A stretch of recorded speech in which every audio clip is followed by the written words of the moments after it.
Good day to all. வாங்க மேக்ஸை புரிஞ்சு படிப்போம்.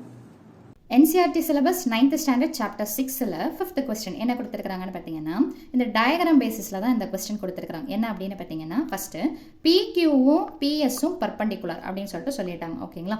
அதே மாதிரியே PQவும் SRவும் பேரலல் அப்படின்னு சொல்லிட்டு சொல்கிறாங்க. அது போக என்னென்ன ஆங்கிள்ஸ் கொடுத்துருக்காங்கன்னு பார்த்தீங்கன்னா, SQR இந்த ஆங்கிள் பார்த்தீங்கன்னா 28 டிகிரினும், QRT இந்த ஆங்கிள் பார்த்தீங்கன்னா 65 டிகிரினும் கொடுத்துருக்காங்க. கேள்வி என்ன கேட்குறாங்கன்னா, X என்ன Y என்ன, இதுதான் கொஸ்டின். ஓகேங்களா? ஸோ சொல்யூஷன் நம்ம எப்படி ஸ்டார்ட் பண்ணலாம் அப்படின்னு பார்த்தீங்கன்னா, இந்த parallel லைன்ஸ் இருக்குது பார்த்தீங்களா, இதை வச்சே ஸ்டார்ட் பண்ணணும். அதாவது PQவும் SRவும் எப்படி இருக்குதுன்னு பார்த்தீங்கன்னா பேரலாக இருக்குது. இப்போது இதுக்கு டிரான்ஸ்வர்சல் லைனாக நான் எந்த லைன் எடுத்துக்கிறேன்னு பார்த்தீங்கன்னா, இந்த லைன், அதாவது QRன்றது டிரான்ஸ்வர்சல்னு வச்சுக்கோங்க. ஸோ அப்போ QR இஸ் டிரான்ஸ்வர்சல் அப்படின்னு சொல்லிட்டு எடுத்து எழுதுங்க. அப்போது ஒரு பேரலல் லைன் டிரான்ஸ்வர்சல் இருக்குதுன்னா என்ன அர்த்தம்? Alternate interior angles R equal அப்படின்னா இந்த மொத்த ஆங்கிள், அதாவது Q பேஸ் பண்ணி இருக்கக்கூடிய இந்த ஆங்கிளும் சமம். ஓகேங்களா? அதை எப்படி சொல்லலாம் அப்படின்னு பார்த்தீங்கன்னா, ஆங்கிள் பேசிஸில் ஸோ ஆங்கிள் எப்படி போடலாம்? இந்த இடத்துல பார்த்தீங்கன்னா இந்த மொத்த ஆங்கிள் கவர் ஆகிறதுனால இந்த லைனை டச் பண்ணுதுங்களா, அப்படியே இந்த லைன் வரைக்கும் வருது. ஸோ அப்போ PQR. ஸோ அப்போ ஆங்கிள் Qவில் இருக்கிறதுனால அதை தான் சென்டராக போடணும். இஸ் ஈக்குவல் டு எதுக்கு சமமாக இருக்குதுன்னு பார்த்தீங்கன்னா இந்த ஆங்கிள். ஸோ இது டச் பண்ணக்கூடிய ரெண்டு எக்ஸ்டீரியர் லைன்ஸ் என்னது? QRT.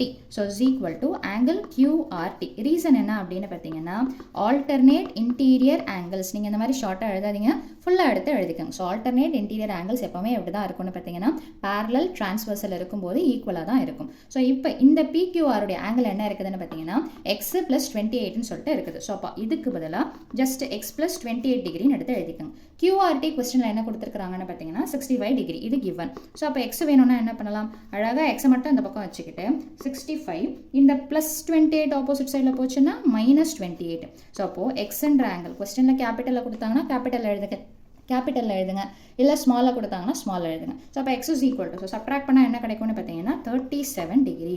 ஸோ அப்போது Xை நம்ம கண்டுபிடிச்சாச்சு. அடுத்தது ஒய்யை கண்டுபிடிக்கணும். ஒய் எப்படி கண்டுபிடிக்கலாம் அப்படின்னு பார்த்தீங்கன்னா ரொம்ப சிம்பிள். இந்த ட்ரையாங்கிள் மட்டும் எடுத்துக்கோங்களேன். அதாவது ட்ரையாங்கிள் PQSன்னு சொல்லிட்டு எடுத்துக்கோங்க.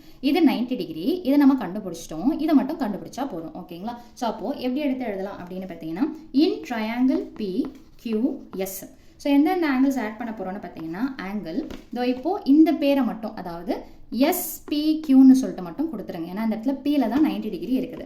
ஸோ அப்போது ஆங்கிள் SPQ ப்ளஸ் அடுத்தது என்னென்ன ஆங்கிள்ஸ் இருக்குதுன்னு பாருங்கள். இதை போட்டாச்சு.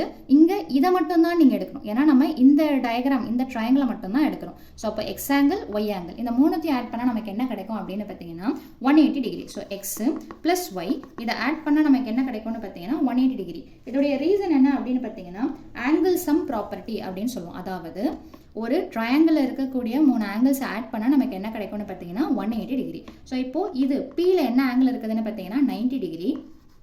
ஸோ 90 டிகிரி அப்படியே எடுத்து போட்டுக்கோங்க. எக்ஸை நம்ம கண்டுபிடிச்சிட்டோம். என்ன கண்டுபிடிச்சோம் அப்படின்னு பார்த்தீங்கன்னா 37 டிகிரி. ஒய்யை மட்டும் தெரியாது, which is equal to 180 degree. So 90யும் 37யும் ஆட் பண்ணால் என்ன கிடைக்கும்னு பார்த்தீங்கன்னா 127 degree plus Y is equal to 180 degree. So ஒய்யை மட்டும் இந்த பக்கம் வச்சுக்கோங்க. ஸோ அப்போ ஒய்யை மட்டும் இந்த பக்கம் வச்சுக்கிட்டிங்கன்னா என்ன வரும்? ஸோ அப்போ y is equal to 180 plus 127 அடுத்த பக்கம் போச்சுன்னா -127. ஸோ இதை சப்ட்ராக்ட் பண்ணிங்கன்னா என்ன கிடைக்கும்னு பார்த்தீங்கன்னா 53 டிகிரி. ஸோ அப்போது அவங்க கேட்ட எக்ஸையும் ஒய்யையும் கண்டுபிடிச்சாச்சு. எக்ஸோடைய ஆங்கிள் 37 டிகிரி, ஒய்யோடைய ஆங்கிள் 53 டிகிரி. மீண்டும் அடுத்த பதிவில் வேறொரு சம்மோடு சந்திக்கிறேன். தேங்க்யூ.